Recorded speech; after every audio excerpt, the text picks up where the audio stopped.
Hello guys, welcome back to Plant Wishlist Wednesdays. On today's episode, you guys, I have two more plants for you that I have chosen randomly from my list. Now, if you guys are new, then hi, I'm Pete. On every Wednesday, I usually just do two plants. It used to be one, but I do two plants each week for my wish list, my plant wish list that we basically just cover some of the aspects of the plants, why I actually love the plants, and how they grow, their needs, basic information. But let's get straight into it, you guys. So, as I said, we have two for you this week. I have an Anthurium for you guys. Most of you guys know that I don't really care for Anthuriums, but honestly, the past couple months, I've just been on that Anthurium train, and I've seen a couple of Anthuriums that just, yeah. So, on my list, I do have currently 6 more new plants that I did add, and they are Anthuriums. So, I'm going to do one Anthurium, then also in a,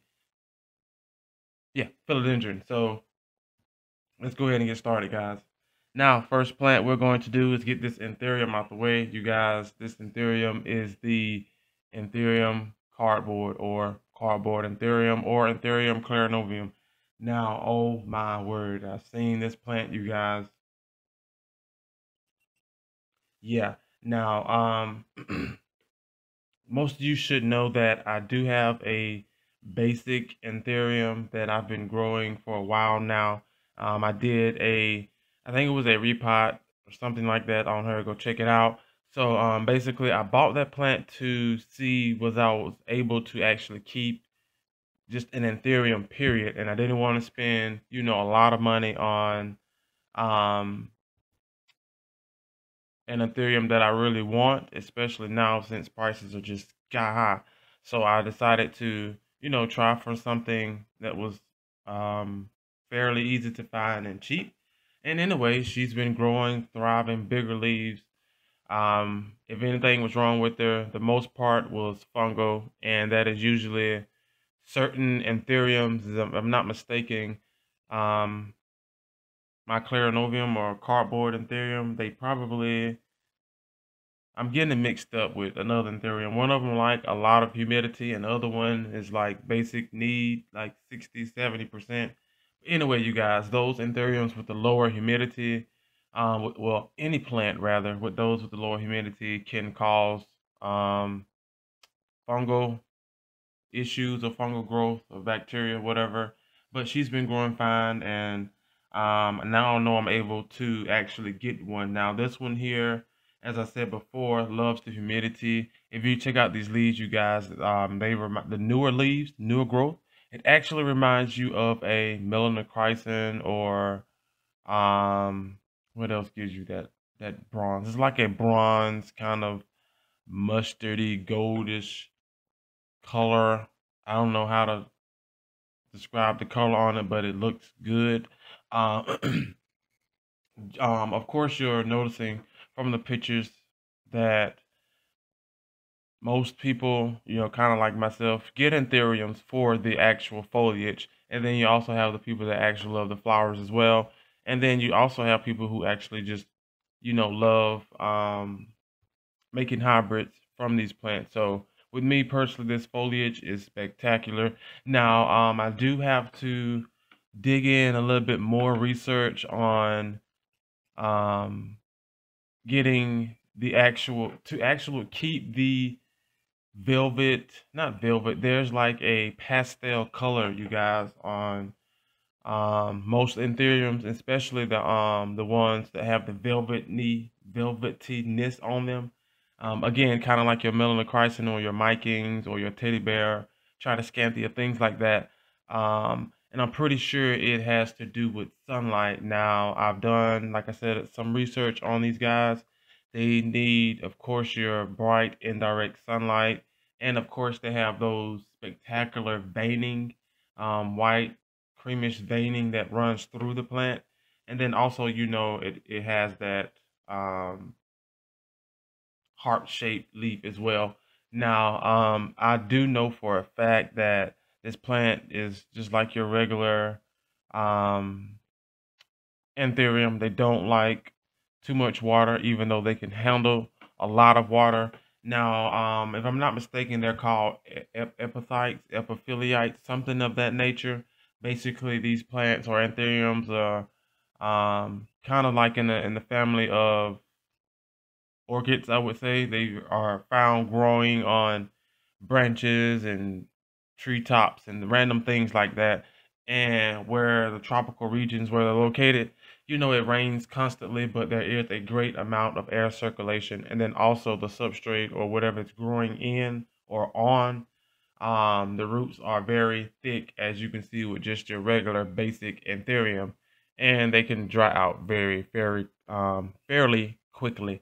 Now, if I do decide, when I do get my hands on this one, if I do decide to take her outside and let her grow outside for a season or two, I will have to really think about that. Just, again, due to the pest issues and also the excess rain and anything else that I really can't control outside. Now, this plant here, I've had my eye on actually this one for a pretty long time.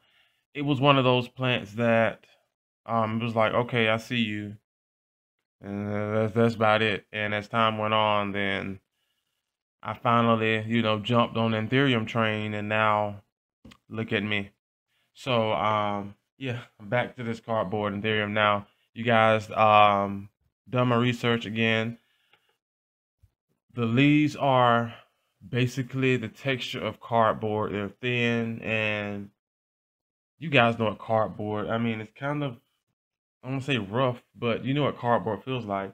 And with me personally, like I said before, I love these plants just because of the foliage. And if, like I said, if I put them outside, it'll definitely help with the longer stems, bigger leaves to kind of filtrate some of that extra bright indirect light for some of my lower bearing ground plants. I think that are they the yeah my lower ground plants, kind of like my calatheas and things that don't need a lot of light, but you know can handle sunlight. So, yeah, guys, this plant here I will have in my collection. Again, like I said, the watering will be the same. She can handle the water as long as you have the substrate to match, and then also the air circulation. Light, wise, of course, bright indirect light works wonder with anything that is tropical. They're used to that definitely bright indirect sunlight, and even with some tropicals, they can still thrive in that bright direct sunlight. So again, just to be on the safe side, just go for bright indirect sunlight on most of your plants, especially if it's a tropical plant. Now, if I'm able to get my hands on one of these, now pricing, wow, yeah. So if I'm able to get my hands on one of these, I will tell you it'll be probably, if prices go down, I would say within a year and a half to 2 years from now. Um, the plants that I'm looking at, that the ones that I prefer, could do without, but prefer are like maybe $300, 250, $300 range. Pretty high for a nice size plant. Again, I would at least love them to be the size of my hand, and I have some pretty big hands, so that is just for a leaf, any kind of leaf, especially if you're going to spend crazy amounts. I would at least want something that, you know, worth looking at. And I would also be fine with a stem cutting.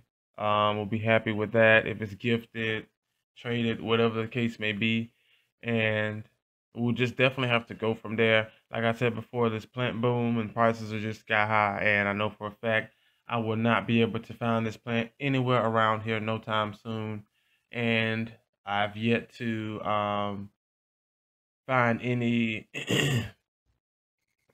rare plant shops around the area, so that I can even just, do a video or just look at some of these plants that I've never seen in person before. So again, finding this plant would be very hard for me locally or even just traveling, unless I'm pretty sure more than likely we're pushing I would say my state boundary to find these sorts of plants, and I'm going to get my hands on this one again just because of the velvet. I do love the velvet texture of the leaves, even though I'm not just around here touching all the velvet of my leaves, but I do love the texture and how they actually grow. But yeah, guys, that is the Anthurium cardboard Carnovium, and I will have her.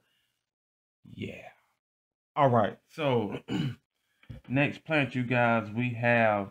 I'm pretty sure, and I know most of you guys have heard of this plant. Most of you guys have seen this plant. I'm pretty sure. Even on some other YouTubers' channel, this plant is just, yeah, for me, it's just, yeah, it is the Philodendron White Knight. Um, yeah, this plant, oh my, I've done a a good bit amount of research on this plant, and I would say it kind of reminds you almost like a pink princess with the variegation. Now, I do know that the leaf structure of this plant is a lot different from a lot of the other philodendrons, like the pink princess. I would say the leaf, if you can see by the pictures, you guys, the leaf shape is kind of more wide ovally compared to, maybe like a younger um, pink princess. Now, this plant, as I said before, I do love the variegation. You're definitely able to see kind of even on your pink princess, in a variegated plant, you guys, the variegated how it travels down the stems and up through the leaf. I just love looking at that on any variegated plant, especially when it's highly variegated, and you can tell the difference, from maybe the white to the crisp green.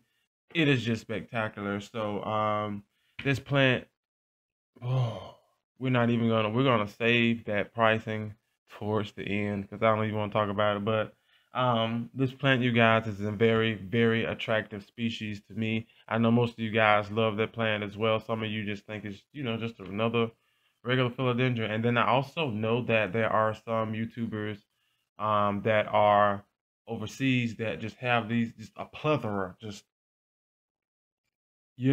everywhere. And I'm like,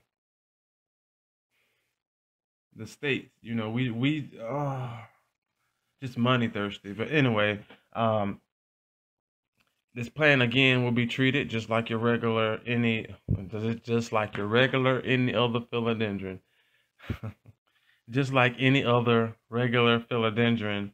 Um, we're talking about likewise with this plant being a variegated plant, especially white. You would have to give this plant the utmost of bright um, indirect sunlight.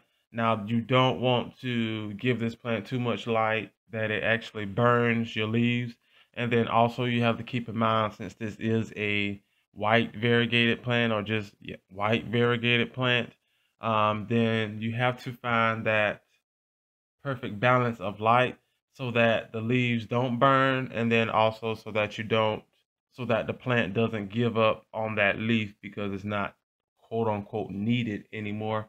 But this is a very attractive plant. I do have some mature specimens that you guys are seeing, and they are just mouth watering, especially if you can find a good specimen that has great DNA variegation in it.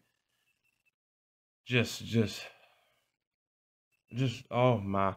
But with me personally, guys, I don't want a plant with a whole bunch of variegation in it, just because again, if you can't find that perfect balance of light, moisture, humidity, fertilizer, then that leaf, or plant rather, is just going to teeter back and forth of giving and take of that leaf. But even if then you guys, I would still love this plant to death. I've been wanting a white knight for a very long time. Now the prices have always been high, but not like this ridiculously high on this plant. We're talking maybe close to $700, and that is for a good, not like a huge plant, but a good size little. That's good enough, good size little specimen, and that's with good variegation, and maybe we're talking 8 to 9 nodes, if that. Now, I haven't seen too many YouTubers with this plan. I don't know if it's just because again it's pricing or they. I'm pretty sure it's probably pricing because now, like I said, it's pretty high, and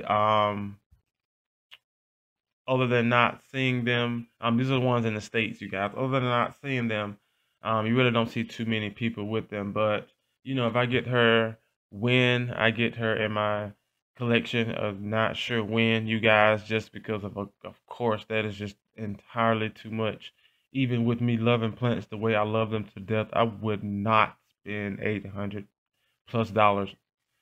on a plant. It just, nope, nope. I just can't do that. But when the prices do go down, I don't see, I really don't see a problem with spending maybe, $100 on it. And then at the time, I'm pretty sure these will be, a lot nicer plants, really worth $100. So that I'll have to keep in mind and also wait on as well. And then, of course, I wouldn't mind getting it as a gift or even a trade, whatever the case may be. But just going out and purchasing this guy just not happening. Even I'm pretty sure if you go to a nursery, they spent some money on it and they're going to get every bit of their money back.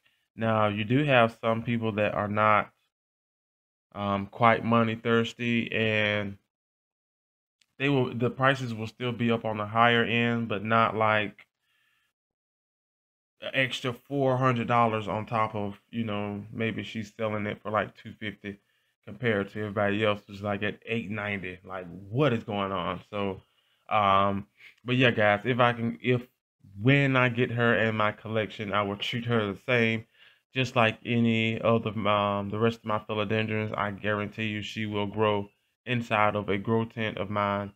Don't see her coming out. I mean, unless it's like don't see her coming out, just retract that. Okay.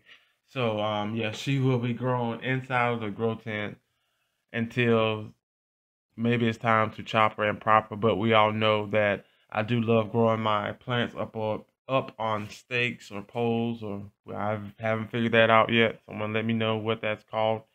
And once they get to a certain topping point, then I decide to, chop it from there and just, chop and prop or sell trade, whatever the case may be, and just move on from that. But she's a fairly moderate, from what I read, she's a fairly slow to moderate fast grower. But again, you guys, I can tell you if you have the right conditions, again, these are tropical plants. So I would recommend you getting a grow tent. Just get a grow tent, you guys. That's all I can really say. Yeah, everything is just like, when since I'm not in the actual environment to, grow these plants outside, maybe like in, the Florida area, California area. So, my grow rate or it's like, you know, and then winter comes is like,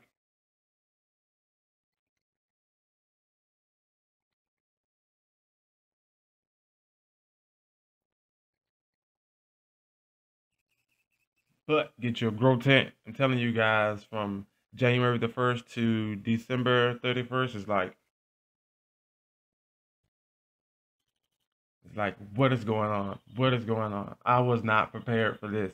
I was not prepared, and I can tell you guys, she would love it in there, just like the rest of them. If you guys probably, you're more than sure, pretty sure most of you guys probably seen the plants that I have in there. Things are just growing at a phenomenal rate, and I'm actually just loving it, you guys. So once I get my hands on her, of course, I will take her up on that pole. Not sure if I want to do my spag or not. You know, as time goes on, things change. You know that, especially with me. So, but what I do know is that She might get another pole, another stake, whatever you want to call it, and then I'll start the chopping process. And honestly, I really got to have this plant in my collection, and yeah, it sucks that they are very high in price. Nothing I can do about it, but just wait. But yeah, guys, yeah, that is it for today's wish list video. Again, I only have 2 plants for you. Now, next week, you guys, I will be adding another Anthurium in there as well. And this one here, just, yeah. And also, yeah, well, I'll let you know about the other one next week. Ha.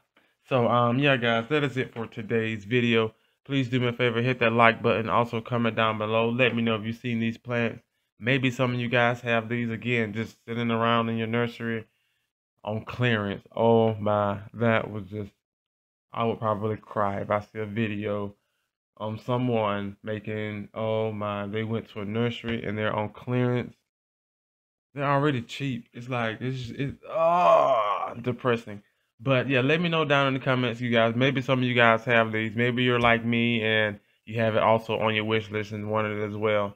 And, just wouldn't mind having it. But yeah, also hit that notification bell, guys. This bell will let you know what is going on over here with Planting with Pete. And also will let you know when the next wish list video will be out. And I can tell you guys, it'll be next week, same time. And I will see you guys then. Bye.